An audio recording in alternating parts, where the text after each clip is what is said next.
Welcome to Reinventing Yourself in Changing Times, the Summit series on finding clarity, direction, and the next steps in your life journey. I'm your host, Mita Wise, wellness entrepreneur. And our speaker here today is Clarissa Castillo-Ramsey. Welcome, Clarissa. Hi, thank you so much for having me today. We're very grateful, and it's short notice too. Thank you so much. Absolutely. So Dr. Clarissa is an artist and leadership coach. Her passion for coaching can be traced back to her childhood and young adult days. She was always that friend who people could go to for advice, counsel, and encouragement. She helps her clients who are feeling burnt out and unfulfilled at work find their ikigai so they can flourish and make a living doing what they love. She's also the author of the book Painting Your Path. Clarissa completed her doctorate at the California School of Professional Psychology with a focus on organizational development. In addition, she received coaching training at the Coaches Training Institute in Los Angeles. Her summit topic today is employee to entrepreneur. Clarissa, tell us a little bit about you and your story. Yes. It's been quite a journey. I started off my career really not, feeling confident in going into organizational development. I knew from a young age that that was something I was very interested in exploring. But in my 20s, that was a new field. And, I think for many of us in our 20s, we're still under the major influence of maybe our parents, our teachers, other people. And at least I know for myself, I just didn't have the confidence to do what I really wanted to do. So I took the safe route. And I started out my career journey in retail management. And I like to say in my life, I have pivoted every 7 to 10 years.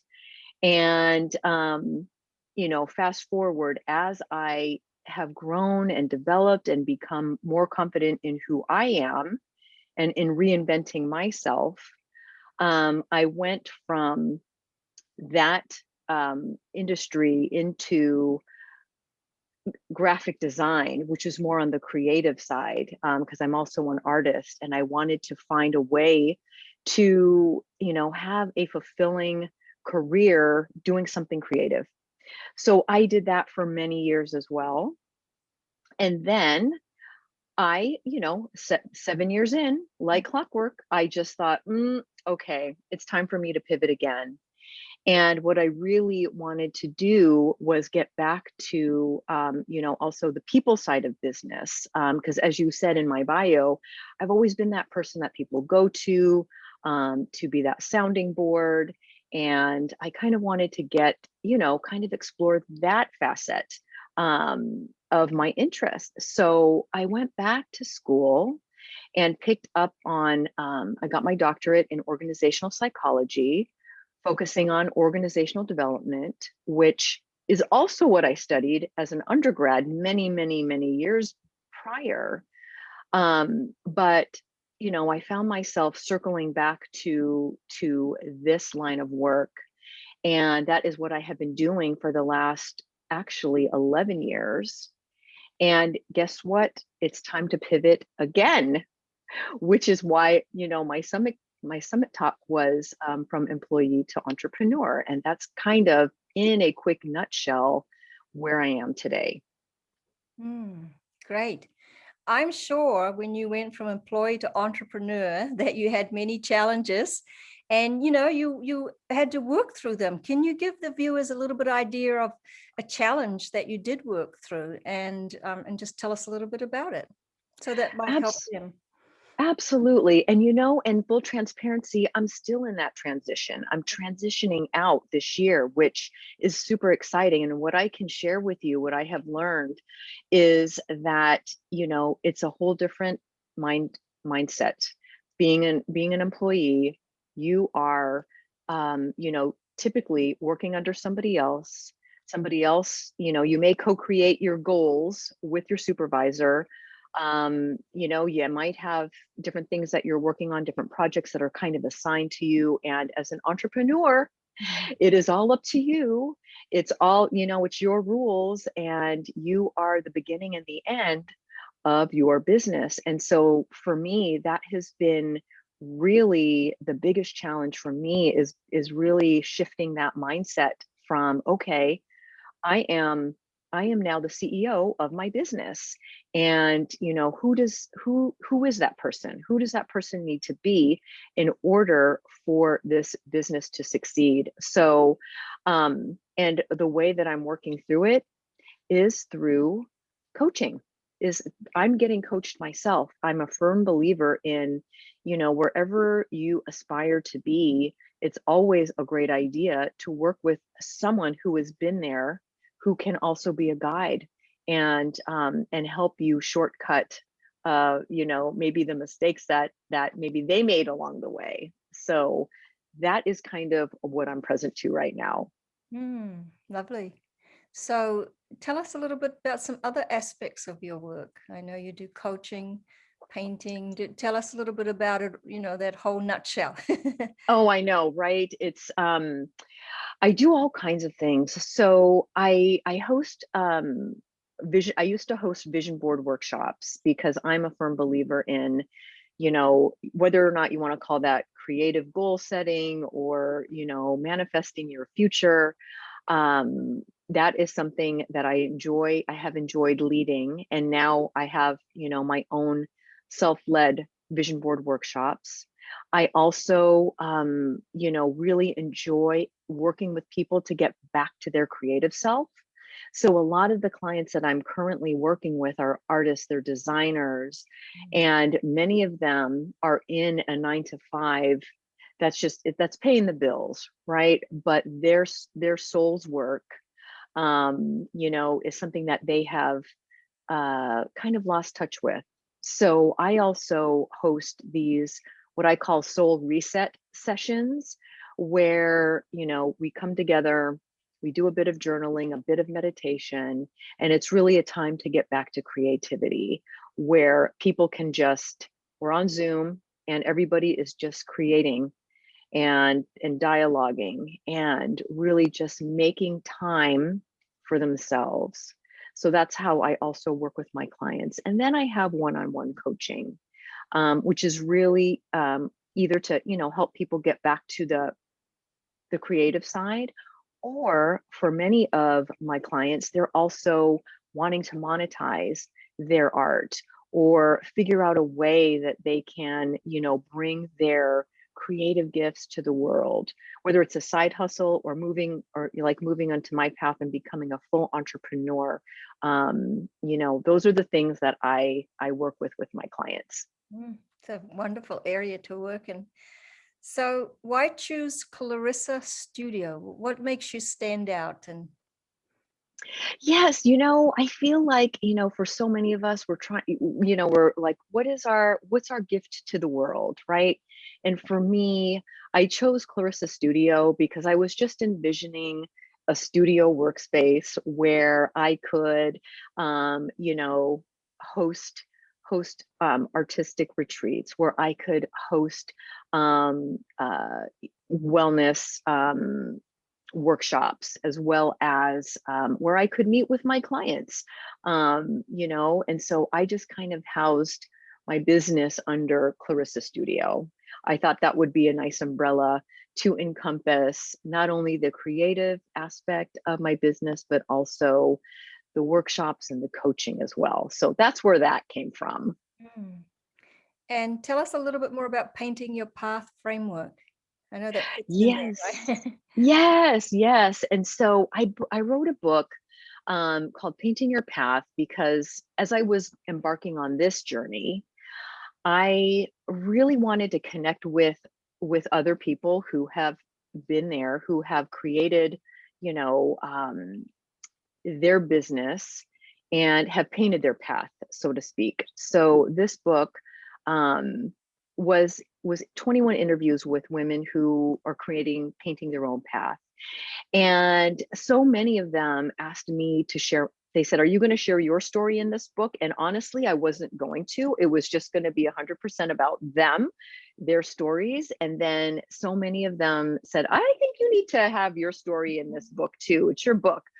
So with their encouragement, I included my story. And then I really took some time to, digest, well, what is it that I have done in my life to keep on reinventing myself, to keep on like painting my path to this day.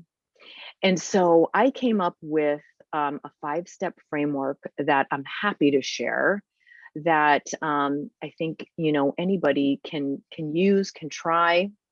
And it's got 5 steps that I'll go over very quickly. So the first step is dream.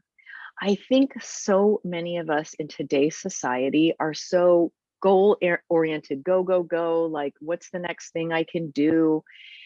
And where I think a lot of benefit would be to pause, take a step back, and really dream. And that's why I love vision boards so much, because I think it is a great way for us to really get quiet and really focus on, well, what do I desire for myself? And really to take time to dream. And so that's step one. So before just goal setting and doing all the things, like what is it that you are desiring, that you are manifesting for the year? So that's step one. Step two is decide. I think,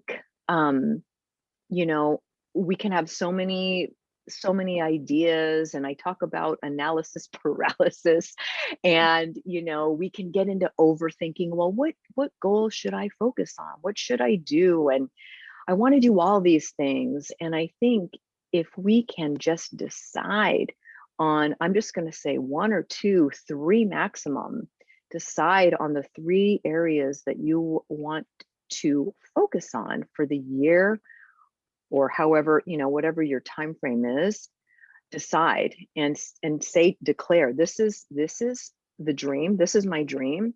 I'm focusing and deciding on these specific things, and just getting really clear on what that is. And then step 3 is to make your plan. Make your plan. What are you going to focus on first, second, third? And for me, I don't know about you, I like to focus on doing quarterly goals.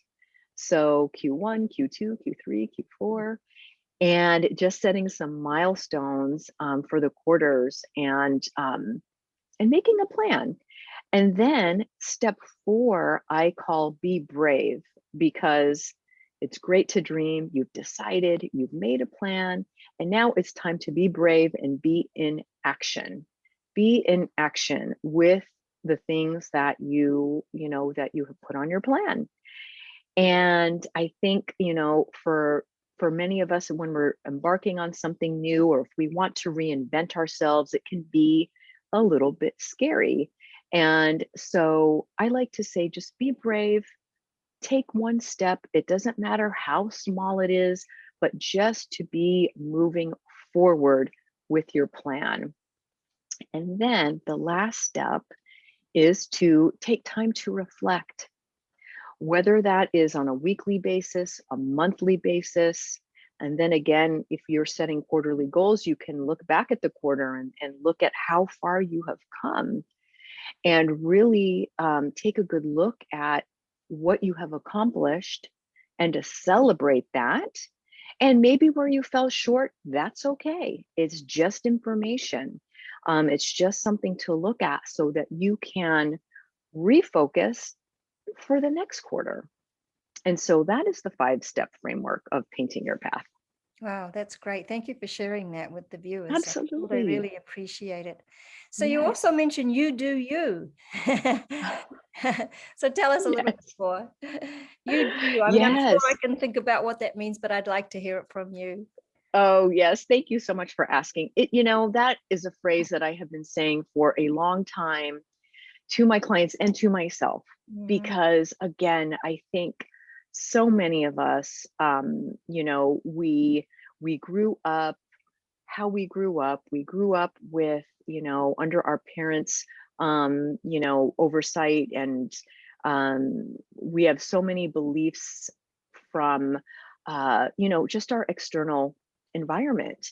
And I think, for me, it's taken a long time for me to come into accepting my gifts, accepting who I am, accepting how I can, help others.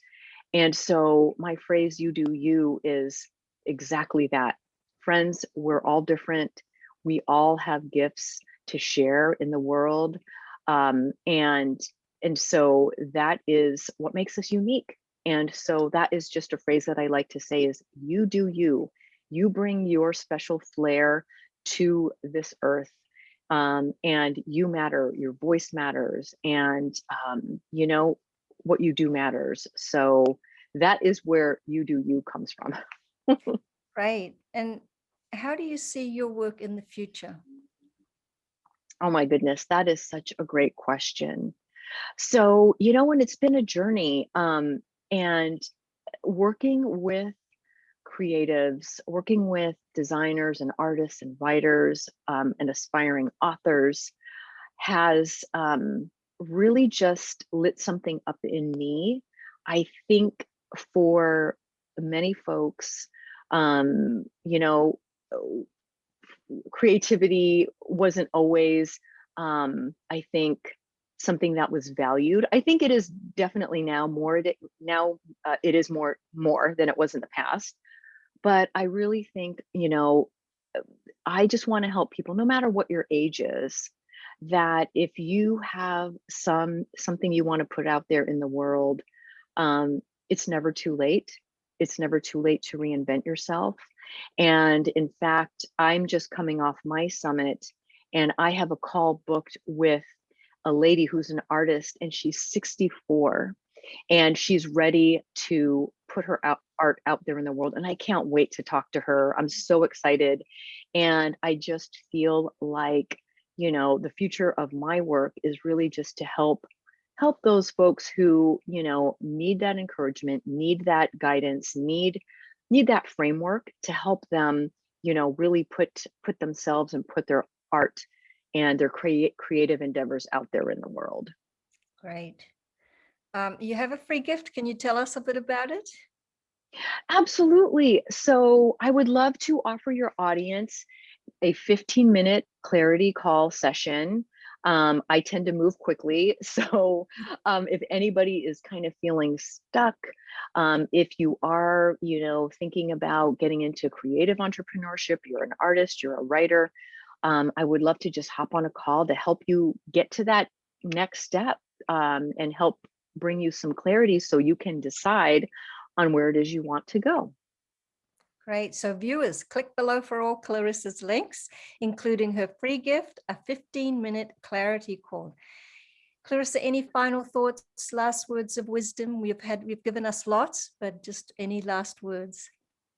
I just want to say, if you see it in your mind, you can hold it in your hand. I think Bob Proctor said that. And whatever you envision, you can make a reality. And just, life begins at the end of your comfort zone. I know we've heard that saying over and over again, but I feel it's true.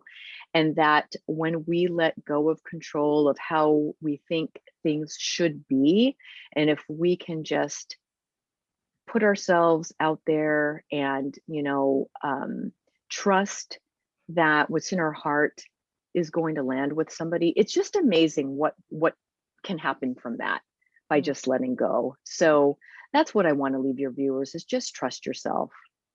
Beautifully said. Thank you. And thank you for giving us your time and love and passion today. We really appreciate it. My pleasure. And this was Clarissa, Dr. Clarissa Castillo-Ramsey, and I'm Mita Wise. Make sure you leave some comments and leave some positivity for our speakers, and make sure to listen to the next interviews. That's it for today, and we will see you soon.